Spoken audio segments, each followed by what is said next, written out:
ជំរាបសួរបងប្អូនទាំងអស់គ្នាពីទីក្រុងឡុងប៊ិចរដ្ឋកាលីហ្វ័រញ៉ាបាទនៅពេលនេះគឺម៉ោង5ល្ងាចគឺម៉ោងថ្ងៃអាទិត្យបាទទី23ខែកុម្ភៈឆ្នាំ2025ដែលត្រូវនឹងម៉ោង8ព្រឹកថ្ងៃច័ន្ទបាទទី24ខែកុម្ភៈឆ្នាំ2025ដែរនៅក្នុងការផ្សាយផ្ទាល់នៅពេលនេះគឺខ្ញុំនឹងផ្ដោតសំខាន់ទៅលើប្រធានបទចំនួន2ធំបាទទី1គឺវាពាក់ព័ន្ធគ្នាតាមពិតប្រធានបទទី1ហ្នឹងគឺមាន2ដែរគឺតកតងនឹងរឿងការស្នើច្បាប់ថ្មីនៅឯរដ្ឋកាលីហ្វ័រញ៉ានេះតែម្ដងដែលអាចនឹងប៉ះពាល់ដល់អត្ថប្រយោជន៍របស់បងប្អូនជនអន្តោប្រវេសន៍ដែលខ្វះឯកសារដែលត្រូវបានច្បាប់ការពាររួចទៅហើយនោះក៏ប៉ុន្តែឥឡូវនេះមានតំណាងរាស្ត្រមួយក្រុមដែលដាក់ស្នើច្បាប់នេះដើម្បីធ្វើឲ្យច្បាប់ដែលការពារជនអន្តោប្រវេសន៍នេះអាចនឹងចុះខ្សោយបើសិនជាយកមានការព្រមព្រៀងអនុម័តវាហើយទី2គឺតកតងនឹងជំហររបស់លោកត្រាំក្នុងការដែលប្រឹងបន្តចាប់មនុស្សឲ្យបានកាន់តែច្រើនជាងមុនព្រោះអីឥឡូវគឺបានបញ្ឈប់មេប៉ូលីស ICE នឹងទៅហើយដោយសារតែគាត់ចាត់ទុកថាមេប៉ូលីសនេះមិនធ្វើការបានតាមផែនការដែលគាត់ចង់បានឬក៏ថាចាប់មនុស្សមិនគ្រប់ចំនួនអីចឹងខ្ញុំនឹងបកស្រាយលម្អិតរឿងនេះហើយនឹងចុងក្រោយខ្ញុំនឹងពន្យល់បងប្អូនអំពីវាសនារបស់អង្គការ USAID ថាតើពេលនេះវាទៅជាយ៉ាងណាទៅហើយនឹងមានរឿងអីកើតឡើងទៅថ្ងៃអនាគតទៀតក្រោយតុលាការបានសម្រេចផ្ដល់ភ្លើងខៀវដល់រដ្ឋបាលលោកត្រាំឲ្យចាត់ការបុគ្គលិករបស់អង្គការ USAID បានន័យថាធ្វើអីធ្វើទៅតាមចិត្តចង់ដែលចង់បានទៅតាមគោលនយោបាយរបស់រដ្ឋបាលលោកត្រាំនេះបាទនេះគឺជាព័ត៌មានសំខាន់ចំនួន3ផ្គុំចូលគ្នាជាប្រធានបទសម្រាប់តែថ្ងៃនេះមួយបាទខ្ញុំនឹងពន្យល់ក្នុងរយៈពេលប្រហែលជាកន្លះម៉ោងតទៅទៀតនេះដើម្បីឲ្យបងប្អូនបានជ្រាបហើយវាមានប្រយោជន៍ឬក៏ប៉ះពាល់ផលប្រយោជន៍យ៉ាងណានោះសម្រាប់បងប្អូនទាំងនៅស្រុកអាមេរិកទាំងនៅស្រុកខ្មែរផងដែរបាទរឿងទី1នេះគឺពីម្សិលមិញគឺមានតំណាងរាស្ត្រមួយក្រុមនៅឯរដ្ឋកាលីហ្វ័រញ៉ាបាទតំណាងរាស្ត្រនេះគឺជាសមាជិកព្រឹទ្ធសភាមួយក្រុមរបស់គណៈបកកណ្ដាលអំណាចបាទនៅបងប្អូននៅកាលីហ្វ័រញ៉ាយើងគឺមានស្ថាប័នសភាស្ថាប័នរដ្ឋសភាស្ថាប័នរដ្ឋាភិបាលដូចតែនៅក្នុងថ្នាក់ជាតិដែរនិយាយទៅនៅក្នុងសហរដ្ឋអាមេរិកគឺប្រព័ន្ធរដ្ឋាភិបាលនេះខ្ញុំធ្លាប់បានពន្យល់ហើយគឺវាមានភាពស្វ័យយ័តឯករាជ្យម្ចាស់ការតាមរដ្ឋតាមក្រុងនិងតាមថ្នាក់ជាតិផងអញ្ចឹងនៅថ្នាក់ជាតិមានរដ្ឋាភិបាលមានសភាមានព្រឹទ្ធសភាមាននីតិប្រតិបត្តិបញ្ញត្តិអីអញ្ចឹងដូចមួយសិតមកឈុតរបស់ខ្លួនអញ្ចឹងទៅនៅក្នុងថ្នាក់រដ្ឋគេមានរដ្ឋាភិបាលគេមានសមាជិកសភាសមាជិករដ្ឋសភាសម្រាប់រដ្ឋគេមួយឈុតរបស់គេដែរនៅក្រុងនៅក្នុងរដ្ឋនីមួយហ្នឹងក៏គេមានប្រព័ន្ធរដ្ឋាភិបាលដាច់ដោយឡែកមួយរបស់គេដែរឥឡូវនេះខ្ញុំនិយាយតែពីរដ្ឋកាលីហ្វ័រញ៉ាទេ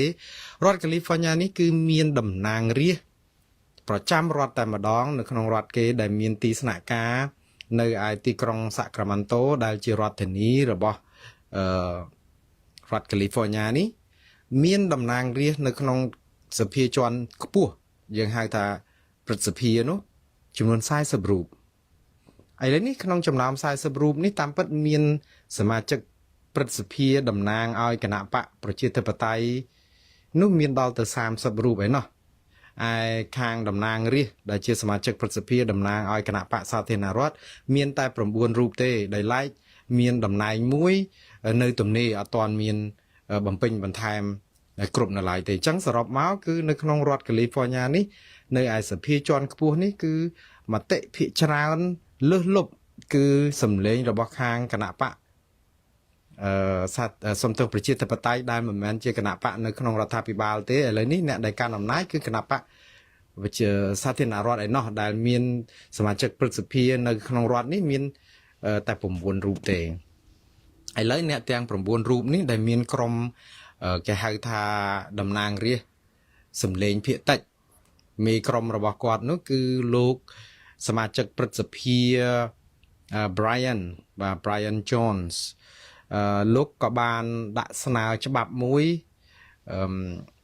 Brian John ក៏ដាក់ស្នើច្បាប់មួយហ្នឹងគឺគេឲ្យឈ្មោះថា SB 554 SB 554សេចក្តីស្នើច្បាប់នេះគឺមានពាក្យថា SB នៅពីមុខដោយសារតែ S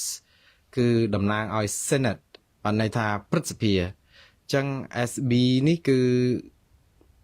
B ហ្នឹងគឺ bill បានន័យថាសេចក្តីស្នើច្បាប់អញ្ចឹងបានតែសេចក្តីស្នើច្បាប់554គាត់ស្នើទៅអីក្រុមគាត់9នាក់នេះដែលជាតំណាងឲ្យគណៈបកសាធារណរដ្ឋរបស់លោកត្រាំបើគឺគាត់ស្នើធ្វើយ៉ាងម៉េចឲ្យកុំឲ្យអំណាច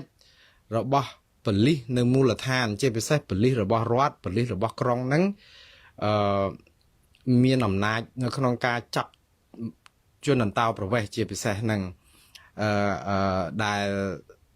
ដោយថាឥឡូវនេះខ្ញុំចង់បញ្យល់ពីសាវតាបន្តិចចុះដើម្បីឲ្យបងប្អូនបានជ្រាបនៅរដ្ឋ California នេះក៏មិនខុសពីរដ្ឋ10ផ្សេងទៀតដែរដែលជារដ្ឋមានច្បាប់ប្រចាំរដ្ឋរបស់ខ្លួនក្នុងការផ្ដល់សុវត្ថិភាពឬទីជម្រកសុខសាន្តសម្រាប់ជនអន្តោប្រវេសន៍ដែលខ្វះឯកសារហើយនៅក្នុងន័យនេះគឺខ្ញុំថារដ្ឋដទៃទៀតក្រៅពីកាលីខ្ញុំធ្លាប់ជម្រាបជូនបងប្អូនហើយមានដូចជា Colorado មានដូច Connecticut មាន Illinois មាន Massachusetts មាន New Jersey មាន New York Oregon Rhode Island Vermont ហើយនិង Washington DC ដែលជារដ្ឋធានីរបស់សហរដ្ឋអាមេរិកបេះដូងសហរដ្ឋអាមេរិកនោះក៏ជារដ្ឋដែលមានច្បាប់ដើម្បីការពារជនអន្តោប្រវេសន៍ខ្វះឯកសារអញ្ចឹងនៅ California នេះគេមិនត្រឹមតែមានច្បាប់ហ្នឹងទេគឺច្បាប់នេះគឺបានអនុម័តតាំងពីឆ្នាំ2017ម្លេះបងប្អូនគឺគេហៅថាច្បាប់ California Values Act គឺច្បាប់ស្ដីពីការរក្សាគុណតម្លៃរបស់ប្រជាពលរដ្ឋគ្រប់រូបរួមទាំងជនអន្តោប្រវេសន៍ផងហើយច្បាប់នោះកាលពីអនុម័តឆ្នាំ2017ហ្នឹងគឺសម្លេងដែលអនុម័តហ្នឹងគឺច្រើនលើសលប់ពីខាងសមាជិកព្រឹទ្ធសភារបស់ខាងគណៈបកប្រជាធិបតេយ្យជាការពិតនៅនេះសូម្បីតែនៅសភាជាន់ទាបរបស់គណៈបកប្រជាធិបតេយ្យក៏មានសម្លេងច្រើនលើសលប់ពីខាងគណៈបកសំទោសក៏តំណាងរាស្ត្រច្រើនពីខាងគណៈបកប្រជាធិបតេយ្យដែរព្រោះនៅក្នុងចំណោម80នាក់បាទសភាជាន់ទាបមាន80នាក់សភាជាន់ខ្ពស់គឺព្រឹទ្ធសភាមាន40នាក់អញ្ចឹងអាជាន់ទាបនេះគឺខាងគណៈបកប្រជាធិបតេយ្យហ្នឹងគាត់មានដល់ទៅ60នាក់ឯណោះបាទតំណាងរាស្ត្រគាត់នៅខាងតំណាងរាស្ត្ររដ្ឋសភាណាឯខាងប្រជាធិបតេយ្យសំទោសសាធារណរដ្ឋគាត់មានតែ19នាក់ទេនៅនោះគឺមានសល់តំណែងមួយនៅទំនេរដែរដូច្នេះគឺសម្លេងភាគច្រើនរបស់ខាងគណៈបកប្រជាធិបតេយ្យហ្នឹងគឺមាននៅគ្រប់ទិសទីទាំងអស់នៅក្នុងរដ្ឋនេះដែលជារដ្ឋនិយាយទៅគឺជារដ្ឋដែនដីរបស់អ្នកគ្រប់គ្រងខាងគណៈបកប្រជាធិបតេយ្យរបស់លោកโจ Biden កាលពីមុននោះឥឡូវយើងឃើញថាច្បាប់នេះពេលដែលចេញជាធរមានកាលពីឆ្នាំ2017ហ្នឹងគឺបានកំណត់យ៉ាងម៉េចច្បាប់ដែលចេញ2017ហ្នឹងគេហៅថា Senate Bill 54មកគឺ Senate Bill 54ហ្នឹងគឺជាច្បាប់ដែលអនុម័តដោយព្រឹទ្ធសភារដ្ឋ California មានលេខ54គឺមានគោលដៅមួយគឺការពារជនអន្តោប្រវេសន៍ខ្វះឯកសារដោយប្រាប់ប៉ូលីសថាប៉ូលីសមិនមានសិទ្ធិពេលដែលឆែកឆេរឬក៏សកម្មភាពប្រចាំថ្ងៃដែលពាក់ព័ន្ធជាមួយជនអន្តោប្រវេសន៍ហ្នឹងគឺអត់អាចទៅសួរនាំពីឯកសារមានឯកសារឬក៏មិនមានឯកសារអន្តោប្រវេសន៍ទេបើថាពិន័យពីរឿងបើកបរគឺនិយាយតែពីរឿងខុសពិន័យអីរឿងបើកបរត្រូវពិន័យអីអត់មានសួរថាមានឯកសារលិខិតស្នាមអីជាជនអន្តោប្រវេសន៍ឬក៏មិនជនអន្តោប្រវេសន៍ដើម្បីឲ្យអាចប៉ូលីសធ្វើទុកបុកម្នេញឬក៏រាយការណ៍ទៅអាយស្អីនោះគឺអត់មានទេហើយមួយទៀតគឺបានន័យថាប៉ូលីសនៅក្នុងរដ្ឋ California ដោយសារតែច្បាប់ហ្នឹងគឺកំណត់ថាប៉ូលីសមិនអាចសហការឬក៏ប្រើធនធានរបស់ប៉ូលីសនៅមូលដ្ឋានហ្នឹងដើម្បីសហការជាមួយនឹងក្រុមប៉ូលីសអាយសន្តោប្រវេសន៍ដែលចុះមកចាប់ប្រជាពលរដ្ឋជនអន្តោប្រវេសន៍បានទេដោយសារតែច្បាប់កំណត់ថាមិនអាចនឹងសហការនិយាយទៅគឺមិនសហការឬក៏មិនផ្ដល់ធនធានរបស់រដ្ឋដែលជាប៉ូលីសរដ្ឋហ្នឹងនៅក្នុងការ ធ្វើដូច្នេះទេហើយដោយសារតែច្បាប់ហ្នឹងគឺមានក្រុងជាច្រើននៅក្នុងរដ្ឋកាលីហ្វ័រញ៉ាសូម្បីតែក្រុងឡុងប៊ិចក៏ក្រុមប្រឹក្សាក្រុងគេក៏មូលមាត់គ្នាមានចៅសង្កាត់អីហ្នឹងអនុម័តគោលនយោបាយមួយទៀតដើម្បីពង្រឹងឲ្យច្បាស់ថាប៉ូលីសត្រូវយល់ថាកិច្ចការរបស់ប៉ូលីសគឺអត់មានសហការជាមួយក្រុមប៉ូលីសអន្តោប្រវេសន៍ទេគឺត្រូវតែជួយការពារប្រជាពលរដ្ឋដែលខ្វះឯកសារពីការចាប់ចងអីអញ្ចឹងឲ្យចាប់បញ្ជូនហើយក្រុង Los Angeles ក៏គេមានគោលនយោបាយបន្ថែមរបស់គេទៀតអញ្ចឹងខ្ញុំសង្ខេបថាច្បាប់ដែលចេញពីឆ្នាំ2017ដែលយើងហៅថា SB Bill 54ហ្នឹងគឺការពារច្រើនដល់ជនអន្តោប្រវេសន៍ក៏ប៉ុន្តែឥឡូវនេះស្រាប់តែមានតំណាងរាស្ត្រខាងគណៈបកសាធារណរដ្ឋដែលមាន9នាក់ដែលខ្ញុំបានជម្រាបមិញហ្នឹងក្នុងចំណោម40នាក់ដែលនៅក្នុងព្រឹទ្ធសភាទាំងមូលហ្នឹងគឺគាត់ទាំងអស់គ្នានិយាយទៅឡើងមកដើម្បីដាក់ស្នើច្បាប់ថ្មីមួយដែលហៅឈ្មោះថា SB 554ហ្នឹងគឺដើម្បីធ្វើយ៉ាងម៉េចកុំឲ្យប៉ូលីសហ្នឹងមានសិទ្ធិអំណាចដែលថាមិនសហការជាមួយក្រុមប៉ូលីស ICE ចឹងព្រោះបើតាមលោក Brian John ដែលជាសមាជិកព្រឹទ្ធសភាតំណាងឲ្យក្រុមមតិភាគតិចនៅក្នុងសមាជិកព្រឹទ្ធសភាហើយមកពីខាងគណៈបក្សសាធារណរដ្ឋហ្នឹងគឺគាត់និយាយថាគឺច្បាប់នេះដើម្បីពង្រឹងសុវត្ថិភាពសាធារណៈឲ្យកាន់តែប្រសើរទេព្រោះអីគាត់អះអាងចេះថាសប្ងៃហ្នឹងការងាររបស់ប៉ូលីសនៅក្នុងការចាប់ជនអក្រិតដូចជាអ្នករំលោភគេឬក៏ចោរប្លន់ឬក៏ពួកដែលជាភេរៈជនអីលក្ខហ្នឹងដែលប្រព្រឹត្តបទអក្រិតច្រើនគឺអាចថាICEនឹងពិបាកចាប់ដោយសារតែច្បាប់នេះការពារឲ្យពួកគាត់រស់នៅក្នុងទឹកដីសហរដ្ឋអាមេរិកក្នុងចំប៉ះរដ្ឋដែលមានច្បាប់ការពារបែបនេះពួកគាត់ថាបើសិនជាមិនបធូរដៃចង់និយាយថាមិនដកដាវអាញាសឹកពីប៉ូលីសខ្លះដែលថាមើលរំលងក្នុងចំណុចហ្នឹងទេគឺបញ្ហាអសន្តិសុខក៏មានច្រើនហើយអក្រិតជនទាំងអស់នោះគេមិនអាចចាប់បានអីអញ្ចឹងទៅនេះគឺជាការអះអាងរបស់មន្ត្រីឬក៏តំណាងរាស្ត្ររបស់ខាងគណៈបក្សសាធារណរដ្ឋដែលជាសមាជិកព្រឹទ្ធសភាដែលបានដាក់ស្នើច្បាប់នេះហើយមែនតើគ្រាន់តែដាក់ភ្លាមប្រហែលថ្ងៃនេះឃើញបាតកម្មនៅក្នុងបាតកម្មប្រឆាំងគាត់នឹងពួកគាត់នឹងក៏ច្រើនដែរតែយ៉ាងណាគេមិនមានការភ្ញាក់ផ្អើលអីទេព្រោះខាងជំហររបស់សមាជិកព្រឹទ្ធសភាខាងគណៈបក្សសាធារណរដ្ឋគឺដូចនេះឯងគឺគ្រប់គ្រងគោលនយោបាយរបស់លោកត្រាំនៅក្នុងការចាប់បញ្ជូនជនអន្តោប្រវេសន៍ខ្វះឯកសារហ្នឹងទៅប្រទេសកំណើតវិញឲ្យច្រើនតាមដែលអាចធ្វើទៅបានបាទឥឡូវនេះគឺយើងមានបញ្ហាមួយខាងគាត់ហ្នឹងគឺមិនអាចចាប់គ្រប់ចំនួនហើយខ្ញុំនឹងបញ្យល់នៅប្រធានបទបន្តទៀតថាចាប់អត់គ្រប់ចំនួនហើយចាត់ការយ៉ាងម៉េចចឹងហើយបានជាធ្វើឲ្យមានរឿងការស្នើច្បាប់នៅរដ្ឋកាលីហ្វ័រញ៉ានៅពេលដែលមានច្បាប់ការពារហើយមានការស្នើដើម្បីឲ្យប៉ូលីសហ្នឹងកុំបានដៃពេក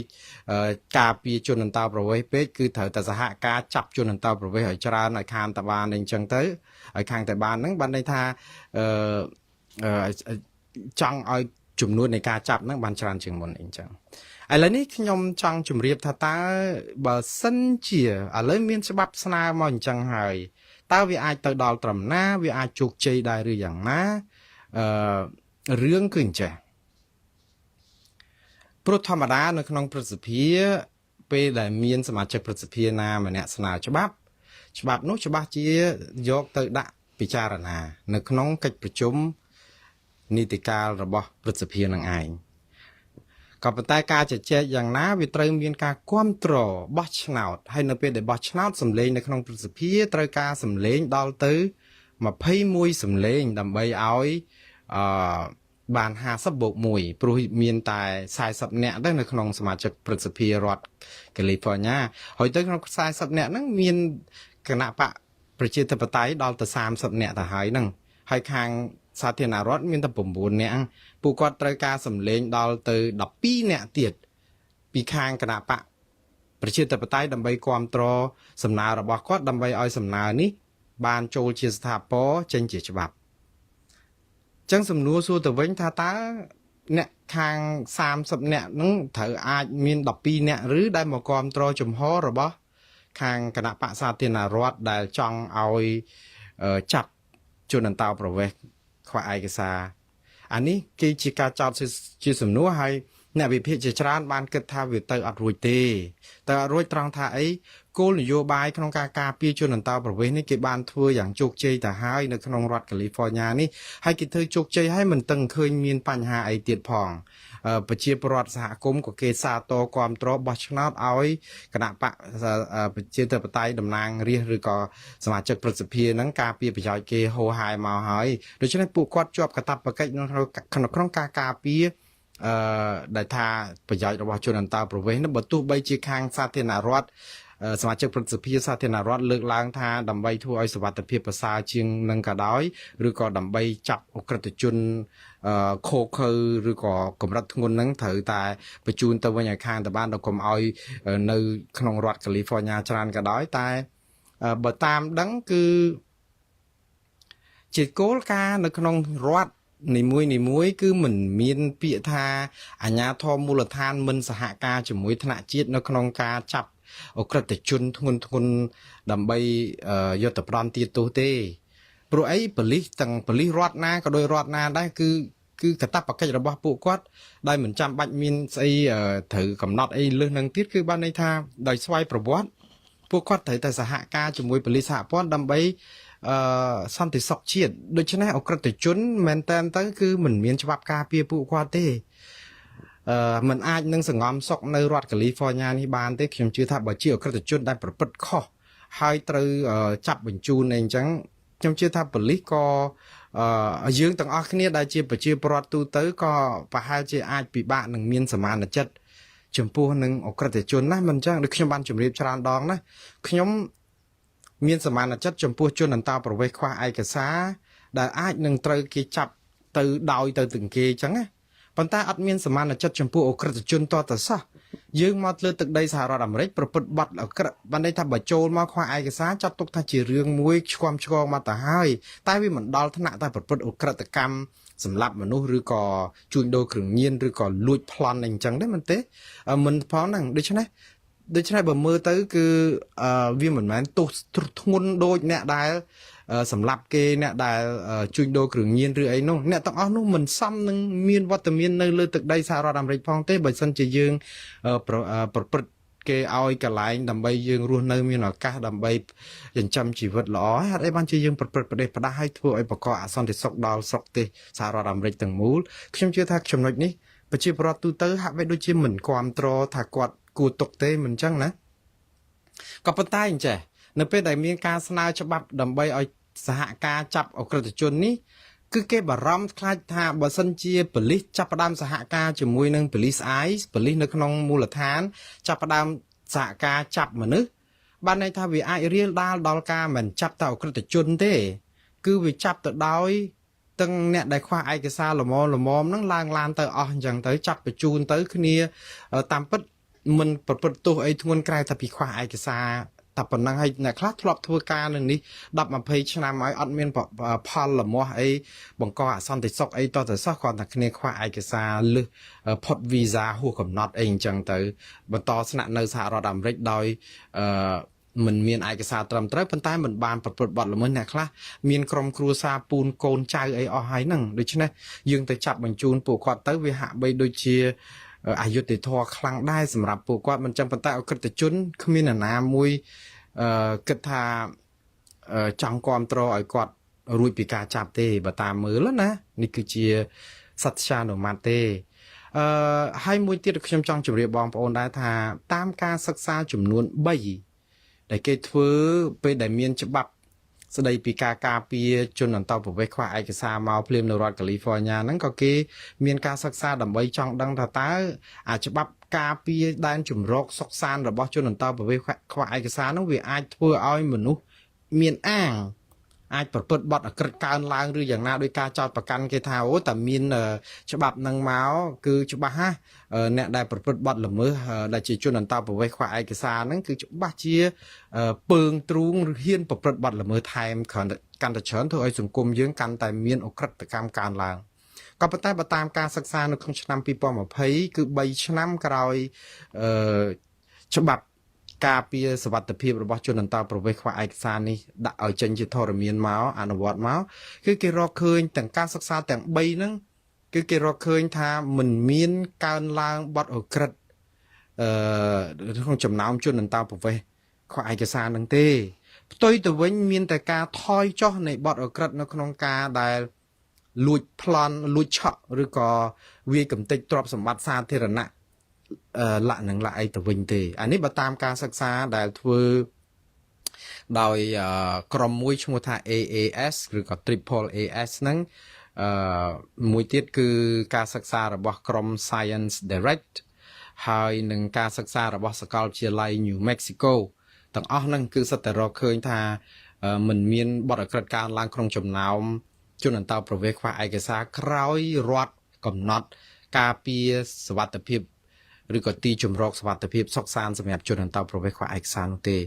បាទឥឡូវខ្ញុំស្លេះរឿងនេះត្រឹមប៉ុណ្ណេះចឹងបានន័យថាច្បាប់នេះសេចក្តីស្នើច្បាប់នេះបើទៅស្នើដោយតំណាងរាស្ត្រគណៈបកសាធារណរដ្ឋដែលជាសមាជិកប្រសិទ្ធិទាំង9នាក់ក្តីក៏ការមើលឃើញទូទៅថាច្បាប់នេះសេចក្តីស្នើច្បាប់នេះគឺនឹងរលាយសូន្យបង់มันអាចនឹងទៅមុខរួចទេដោយសារតែมันអាចមានសម្លេងគាំទ្រគ្រប់គ្រាន់ទេតែយ៉ាងណាខាងគណៈបក្សសាធារណរដ្ឋដែលជាសមាជិកប្រសិទ្ធិពួកគាត់ក៏នៅតែចិញ្ចឹមចិត្តនៅក្នុងការបន្តតស៊ូមតិធ្វើយ៉ាងណាដើម្បីចូលរួមនឹងគោលនយោបាយរបស់លោកត្រាំដើម្បីឲ្យកូតានៃការចាប់មនុស្សឲ្យបានច្រើនតាមដែលអាចធ្វើទៅបានព្រោះពួកគាត់ជាអ្នកគាំទ្រគណៈបក្សសាធារណរដ្ឋហើយជាតំណាងរាស្ត្ររបស់គណៈបក្សសាធារណរដ្ឋ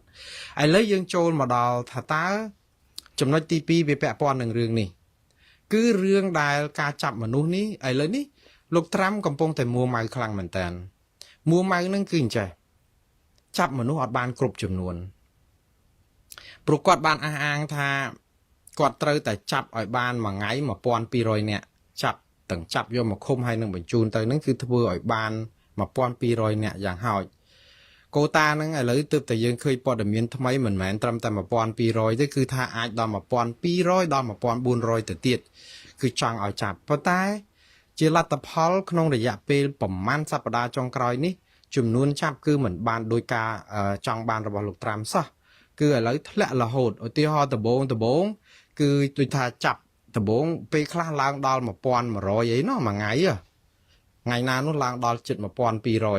ប៉ុន្តែចុះមកមួយថ្ងៃ800ហើយប្រហែលសប្តាហ៍ចុងក្រោយនៅតែបានតែ300អញ្ចឹងសរុបទៅជាមធ្យមចាប់បានតែ600អ្នកនៅក្នុងមួយថ្ងៃដែលវាផ្ទុយនឹងអាកូតា1200អញ្ចឹងមន្ត្រីនៅក្នុងជួរគណៈបកសាធារណរដ្ឋជាពិសេសក្នុងរដ្ឋាភិបាលលោកត្រាំក៏បានប្រាប់ NBC ជាសារព័ត៌មានល្បីរបស់អាមេរិកថាលោកត្រាំខឹងក្រេវក្រោធមែនតើរហូតដល់ទៅបណ្ដេញមេរបស់ប៉ូលីស ICE នឹងឲ្យឈប់ពីការងារថាมันអាចជួយសម្រេចផែនការរបស់គាត់បានជោគជ័យអញ្ចឹងណាឥឡូវអ្នកនោះឯងឈប់ពីការងារគាត់ចាប់ផ្ដើមតែងតាំងមនុស្សថ្មីដើម្បីឲ្យចូលមកកាន់ការងារជំនួសមានន័យថាម៉េចមានន័យថាគាត់ចង់ធ្វើយ៉ាងម៉េចឲ្យការចាប់ហ្នឹងគឺឲ្យបានសន្ធឹកសន្ធាប់អញ្ចឹងសម្រាប់ប្រជាពលរដ្ឋអន្តរប្រវេសន៍ខុសច្បាប់ឬក៏ខ្វះឯកសារហ្នឹងដំណឹងនេះគឺជាដំណឹងមិនល្អសម្រាប់បងប្អូនទេព្រោះលោកត្រាំគាត់បានបញ្ឈប់មេ ICE គឺប៉ូលីស ICE ហ្នឹងក៏ដោយសារតែគោលបំណងមួយធ្វើយ៉ាងម៉េចដើម្បីឲ្យមនុស្សដែលត្រូវចាប់ហ្នឹងគឺឲ្យបានគ្រប់ចំនួន1200ឬក៏អាចដល់1400នៅក្នុងមួយថ្ងៃព្រោះអីវាតិច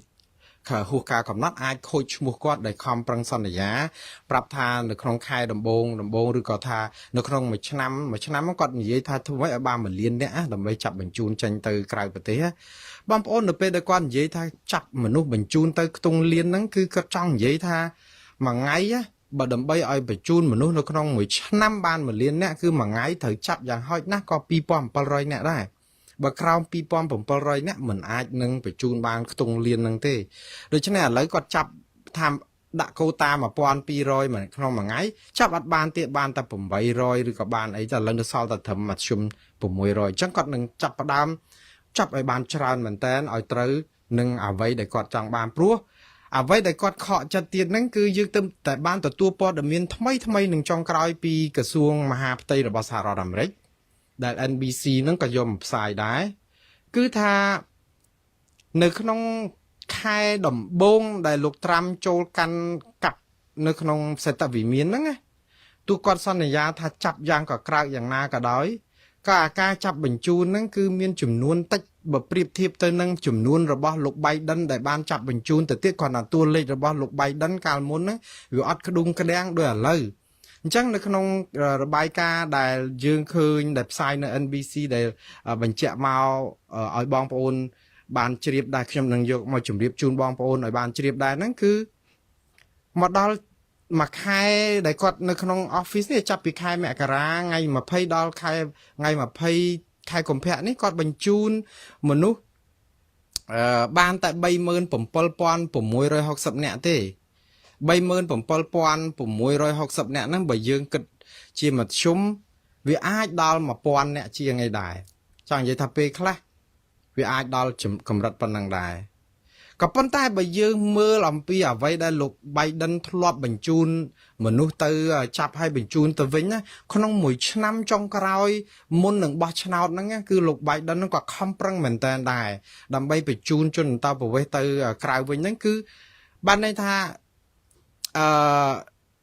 មកពេញមួយឆ្នាំ2024គឺគាត់បានបញ្ជូននៅក្នុងមួយខែ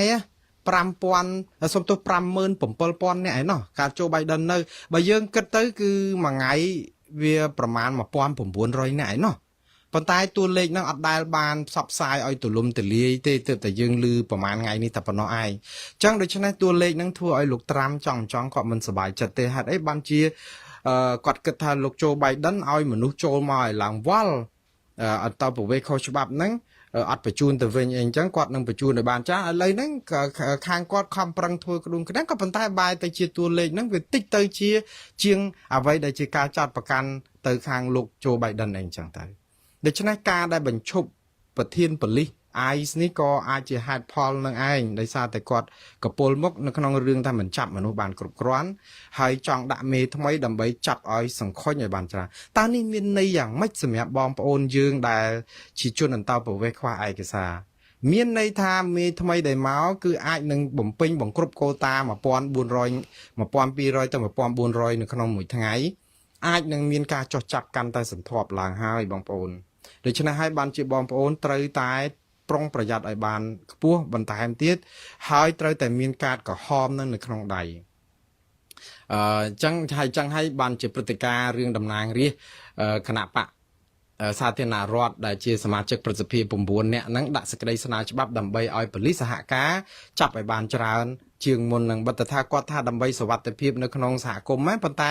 អ្នកវិភាគមួយចំនួនគេគិតថាដើម្បីជួយធ្វើយ៉ាងម៉េចបំពេញបង្គ្រប់ទៅនឹងសេចក្តីត្រូវការផែនការរបស់លោកត្រាំក្នុងការចាប់មនុស្សឲ្យបានច្រើនឲ្យខាងតែបានហើយដែលចាប់ច្រើនខាងតែបានហ្នឹងគេបារម្ភថាបើប៉ូលីសមែនបើសហការមែនគឺចាប់ដោយទាំងត្រីកភ្លៀងត្រីកពឹសឬបានកពឹសក្តាមខ្យងអីទៅអស់អាត្រីផ្ទក់ត្រីធំវាអាចទៅដែរប៉ុន្តែវាដោយទាំងអស់អញ្ចឹងទៅគេដែរវាពិបាកអញ្ចឹងឥឡូវនេះបងប្អូនថាកុំអស់សង្ឃឹមអីកាតក្រហមហ្នឹងត្រូវកាន់នៅក្នុងដៃជាប់ជានិច្ចដដែលទៅហើយតំណាងរាស្ត្រនៅក្នុងរដ្ឋ California របស់យើងជាពិសេសតំណាងរាស្ត្រតំណាងព្រឹទ្ធសភាគណៈបក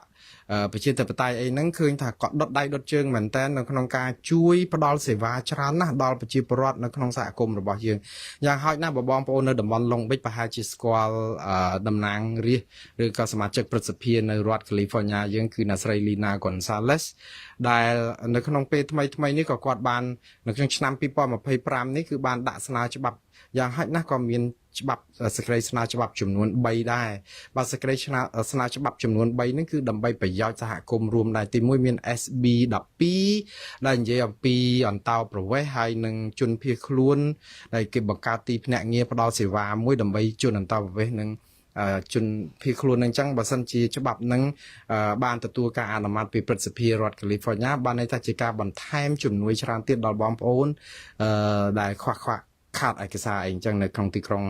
ឡុងប៊ិចនិងទីក្រុងជាប់នឹងនៅគ្រឹះរដ្ឋ California ទាំងមូលហើយទី2គាត់ក៏បានស្នើច្បាប់មួយSB 48ដែលនិយាយអំពីការការពារគេហៅថា ផ្ដល់សេវាអប់រំសាលារៀនហ្នឹងឲ្យកូនសិស្សទាំងអស់កុំឲ្យមានការរើសអើងកូនសិស្សអន្តប្រវេសន៍មិនអន្តរប្រវេសន៍អីឲ្យយកចិត្តទុកដាក់ផ្ដល់សេវាហ្នឹងឲ្យបានគ្រប់គ្នាព្រោះសិទ្ធិនៅក្នុងការទទួលបានការអប់រំមិនមែនសម្រាប់រឿងមានឯកសារមិនមានឬក៏ខ្វះឯកសារគឺចូលរៀនតែពិតឥឡូវហ្នឹងគេអនុវត្តគោលនយោបាយហ្នឹងបានបដាគ្រាន់តែថាអ្វីដែលជាសំណើរបស់អ្នកស្រី Lina Gonzalez គឺគ្រាន់តែបន្ថែមអំពីសេវានឹងបន្ថែមទៀតហើយទី3ក៏គាត់បានស្នើ SB 263 SB 263ហ្នឹងគឺគេហៅថា Price Act ហ្នឹងគឺនិយាយអំពីតម្លៃអតិថិជនយើងដឹងហើយនៅពេលដែលលោកត្រាំតម្លើងពន្ធនាំចូលទំនិញគឺវាប៉ះពាល់ដល់អតិថិជនជាច្រើនព្រោះទំនិញវាឡើងថ្លៃប៉ុន្តែតើថាផលប៉ះពាល់ប៉ុណ្ណាយើងអត់ដឹងនៅសម្រាប់រដ្ឋ California អញ្ចឹងបានអ្នកស្រី Lina Gonzalez គាត់ស្នើសេចក្តីស្នើច្បាប់នឹងមួយដើម្បីឲ្យអាជ្ញាធរពាក់ព័ន្ធធ្វើការស្រាវជ្រាវឯកសាររកមើលផលប៉ះពាល់នៃការតម្លើងពន្ធពាណិជ្ជកម្មតំណែងនាំចូលតើវាប៉ះពាល់ដល់សិទ្ធិប្រើប្រាស់ឬក៏អតិថិជនប៉ុណ្ណាដូច្នេះរឿងនេះគឺក៏មានតំណាងរាស្ត្រខាងគណៈបកប្រជាធិបតេយ្យឬក៏នៅក្នុងទីក្រុង Long Beach យើងឬក៏រដ្ឋ California យើងក៏ដុតដៃដុតជើងចាស់ហើយខ្ញុំជឿថាតំណាងរាស្ត្រនៅរដ្ឋផ្សេងដែលមានគោលនយោបាយដើម្បីការពារផលប្រយោជន៍របស់ជនអន្តោប្រវេសន៍ក៏គេដុតដៃដុតជើងសម្បំណាស់ដែរតើតើនៅក្នុងរឿងនេះចឹងបងប្អូនកុំអស់សង្ឃឹមគាត់ថាបន្តការពារខ្លួនទៅទៀតឲ្យស្គាល់តំណាងរាស្ត្ររបស់ខ្លួនផងបើមានការអីទៅពឹងពាក់គាត់នៅកន្លែងការិយាល័យរបស់គាត់នៅក្នុងក្រុងយើងបាទឥឡូវនេះចូលដល់ប្រធានបទចុងក្រោយដែលវាផ្សារភ្ជាប់នៅក្នុងរឿងនឹងដែរខ្ញុំចង់ជម្រាបឲ្យហើយជាមួយគ្នាតែម្ដងនោះគឺអ្វីដែលប្រព្រឹត្តទៅនៅសហរដ្ឋអាមេរិកនេះឥឡូវកំពុងតែលឿនហើយបងប្អូនបានដឹងហើយជាពិសេសតទៅអង្គការ USAID អង្គការ USAID នេះគឺអភ័ព្វបន្តិចនៅក្នុងរជ្ជកាលលោកត្រាំអភ័ព្វនឹងត្រង់ថាអីគឺมันអាចប្រព្រឹត្តទៅបានរលូនតទៅទៀតទេដោយសារតែលោកត្រាំមានចេតនាគឺផ្ដាច់ជំនួយបរទេសទាំងអស់តែម្ដងតាមពិតដំបូងផ្អាកទេឥឡូវនេះគឺមើលទៅឃើញដូចជារៀងផ្ដាច់ច្រើនជាងដោយសារអីដំបូងគាត់ចង់ប្រឈប់បុគ្គលិករបស់អង្គការ USAID នេះឲ្យអស់តែម្ដងតាំងពិតនៅលើពិភពលោកមានដល់ជាង 10000 នាក់ឯណោះឥឡូវនេះដល់ពេលគាត់ចេញជាប័ណ្ណបញ្ជាទៅធ្វើឲ្យចៅក្រមហ្នឹងរារាំងប័ណ្ណបញ្ជាហ្នឹងទប់មករយៈពេលធំឥឡូវម្សិលមិញនេះគឺចៅក្រមបានសម្រេចផ្ដាល់ភ្លើងខៀវឲ្យលោកត្រាំចាត់ការតាមការគួរបានន័យថាលោកត្រាំមានសិទ្ធិបញ្ឈប់បុគ្គលិក USAID តាមការគួរភ្លាមថ្ងៃអាទិត្យនេះនៅឡុងបិចយើងនៅសហរដ្ឋអាមេរិកនេះម៉ោងនៅថ្ងៃអាទិត្យនេះគឺប្រហែលម៉ោងមុននឹងឯងគឺខាងសេតវិមានចាប់ផ្ដើមបញ្ឈប់បុគ្គលិករបស់ USAID ចំនួន 2000 នាក់ហើយបងប្អូនគឺបានន័យថាទាំងបុគ្គលិកភាគច្រើននៅសហរដ្ឋអាមេរិកនេះតែម្ដងមានមូលដ្ឋាននៅសហរដ្ឋអាមេរិកហើយនឹងអ្នកខ្លះក៏ធ្វើការនៅក្រៅសហរដ្ឋអាមេរិកដែរដែលកាន់គម្រោង USAID ហ្នឹងដូច្នេះដំបូងនេះគេឲ្យគាត់សម្រាកក៏ប៉ុន្តែជាការពិតអ្នកមុននោះបានសម្រាកមកកណោហើយដោយសារតឡាការទប់ហ្នឹងបានសម្រាកហ្នឹងគឺមិនទាន់ដឹងច្បាស់លាស់ឥឡូវតឡាការសម្រេចថាចាត់ការតាមការគួរបានន័យថាឥឡូវក្រោយពីសម្រាកមនុស្សមួយចំនួនធំនឹងត្រូវបញ្ឈប់ជាស្ថាពរហើយអ្នកដែល2000ដែលខ្ញុំបានជម្រាបមិញនេះដាក់ឲ្យសម្រាកខ្ញុំជឿថាបន្តិចទៀតនឹងឲ្យបញ្ឈប់ជាស្ថាពរលោកត្រាំនឹងទុកតែ600នាក់ទេក្នុងចំណោមបុគ្គលិកទាំងអស់នៅ USAID 600នាក់នេះគឺដើម្បីអីសម្របសម្រួលបុគ្គលិក USAID ដែលបំពេញការងារនៅក្រៅប្រទេសដើម្បីនាំក្រុមគ្រួសារនាំអីវិលចូលសហរដ្ឋអាមេរិកវិញយ៉ាងម៉េចឲ្យរលូនទៅព្រោះបំពេញបេសកកម្មនៅក្រៅប្រទេសអាចតែពេលអស់ការងារបែបនេះគឺគាត់ត្រូវតែវិច្ចបំពេញមកវិញថាតើបំពេញឯកសារលិខិតស្នាមអីលំបាកលំបិនអីយ៉ាងណាដំណើរការនេះគឺវាទៅផ្លូវហ្នឹងហើយព្រោះលោកត្រាំគឺនឹងមិនថយក្រោយទេចាឥឡូវសម្រាប់បងប្អូនយើងដែលពឹងទៅលើជំនួយ USAID យ៉ាងម៉េចទៅវិញនៅក្នុងន័យនេះគឺបានន័យថារដ្ឋបាលលោកត្រាំបានចង់កាត់បន្ថយការចំណាយដែលគាត់គិតថាបើបិទស្ថាប័ននេះគាត់សន្សំលុយបានទៅ$68,000 លានព្រោះគាត់បាននិយាយឲ្យពីរឿងចែកលុយស្អីទៅប្រជាពលរដ្ឋជាសាច់ជាអី$5,000អីហ្នឹងគឺបានពីអញ្ចឹងបានពីការសន្សំបិទជំនួយអីអញ្ចឹងក៏ប៉ុន្តែបងប្អូនត្រូវចាំថាការបិទជំនួយនេះគឺប៉ះពាល់ធំធេងណាស់ប៉ះពាល់ដល់អង្គការសង្គមស៊ីវិលនៅប្រទេសកម្ពុជាជាពិសេស ផ្នែកខាងសិទ្ធិមនុស្សនិងប្រជាធិបតេយ្យខាង AIDS ខាងកសិកម្មខាងបរិស្ថានខាងសុខាភិបាលខាងអប់រំគឺប៉ះពាល់គ្រប់ហេដ្ឋារចនាសម្ព័ន្ធនៃជំនួយដែល USAID ផ្ដល់ឲ្យបងប្អូនដូច្នេះនៅក្នុងពេលនេះគឺអាចនឹងមានការលំបាកខ្លាំងនៅក្នុងការទទួលបានថវិកាដើម្បីយកទៅផ្គត់ផ្គង់ទ្រទ្រង់សកម្មភាពបន្តទៅទៀតវាជាពរជ័យសម្រាប់ជនផ្ដាច់ការតែជាបណ្ដាសាប៉ះពាល់ដល់បងប្អូនយើងដែលត្រូវការជំនួយនេះដើម្បីជាប្រាក់បៀវត្សប្រកបការងារចិញ្ចឹមជីវិតផងហើយវាសម្រាប់ជនរងគ្រោះនិងអ្នកក្រីក្រដែលទទួលផលពីគម្រោងទាំងអស់នេះអញ្ចឹងនឹងធ្វើឲ្យពួកគាត់លំបាកខ្លាំងក៏ប៉ុន្តែសួរថាតើអស់សង្ឃឹមរលីងឬដែលថាជំនួយបែបនេះនឹងឡើងមានដល់អង្គការសង្គមស៊ីវិលផ្នែកសិទ្ធិមនុស្សប្រជាធិបតេយ្យឬក៏បរិស្ថានឬក៏អប់រំសុខាភិបាលឯនៅប្រទេសកម្ពុជាខ្ញុំនៅតែមានសុតិធិនិយមថាបើទោះបីជាគេចាប់ផ្ដើមបញ្ឈប់បុគ្គលិករបស់ USAID ច្រើនក៏ដោយស្ថាប័ននេះឥឡូវនេះកំពុងតែជ្រកក្រោមក្រសួងការបរទេសអាមេរិកក្រសួងការបរទេសនឹងយក USAID ទៅដាក់ក្រោមក្រសួងក្របខ័ណ្ឌក្រសួងការបរទេសអាមេរិកដូច្នេះក្រសួងការបរទេសអាមេរិកក៏ធ្លាប់ផ្ដល់ជំនួយមនុស្សធម៌នេះមួយផ្នែកដែរទៅឲ្យប្រទេសជាច្រើននៅលើពិភពលោករួមទាំងប្រទេសកម្ពុជាដែរអញ្ចឹងខ្ញុំសង្ឃឹមថាអាចនឹងមានកញ្ចប់ថវិកាណាមួយនៅតែមានធ្លាក់ដើម្បីជួយដល់បងប្អូនប្រជាពលរដ្ឋអង្គការសង្គមស៊ីវិលនៅប្រទេសកម្ពុជាដដែលទេព្រោះជំនួយទៅកម្ពុជាហ្នឹងវាមិនដល់$100 លានផងទេបងប្អូននៅក្នុងមួយឆ្នាំដើម្បីជួយអង្គការសង្គមស៊ីវិលនោះ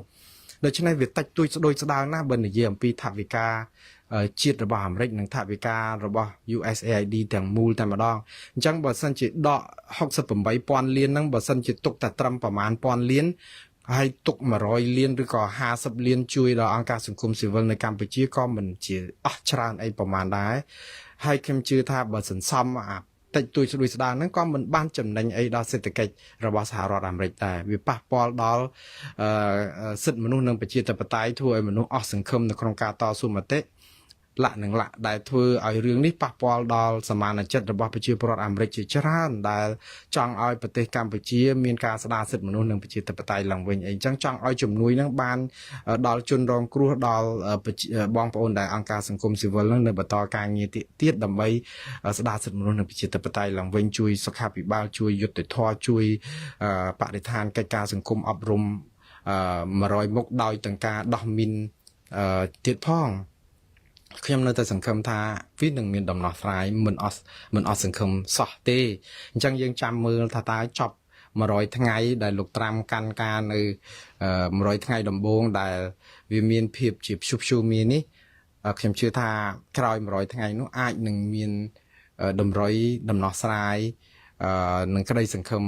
មួយចំនួនសម្រាប់បងប្អូនអង្គការសង្គមស៊ីវិលនៅក្នុងការបន្តការងារតទៅទៀតនៅក្នុងប្រទេសកម្ពុជាដើម្បីជួយសហគមន៍យើងនៅក្នុងការស្ដារសិទ្ធិមនុស្សនិងប្រជាធិបតេយ្យឡើងវិញហើយបើអត់ពីអង្គការ USAID ខ្ញុំជឿថាសហគមន៍អឺរ៉ុបឬក៏ស្ថាប័នម្ចាស់ជំនួយផ្សេងទៀតនៅតែមានលទ្ធភាពផ្ដល់ជូនបងប្អូនដោយប្រការណាមួយដោយសារឥឡូវបងប្អូនមិនអាចទៅសុំថវិកាអ្វីផ្សេងពីអង្គការដទៃទៀតបានដោយសារតែនៅរងចាំអ៊ុតមើលតើ USAID នឹងទៅជាយ៉ាងម៉េចខ្ញុំថាម៉ោងនេះយើងរងចាំជំនួយនឹងបន្តហើយក្នុងពេលជាមួយគ្នានឹងក៏អាចរិះរកមធ្យោបាយរកជំនួយពីស្ថាប័នមហាសទ្ធិឬក៏ក្រុមហ៊ុនមនុស្សធម៌អង្គការមនុស្សធម៌ជាច្រើនផ្សេងទៀតបដាទៅដើម្បីឲ្យយើងអាចនឹងមានជំនួយក្នុងការជួយបំពេញការងាររបស់យើងជាបន្តទៅទៀត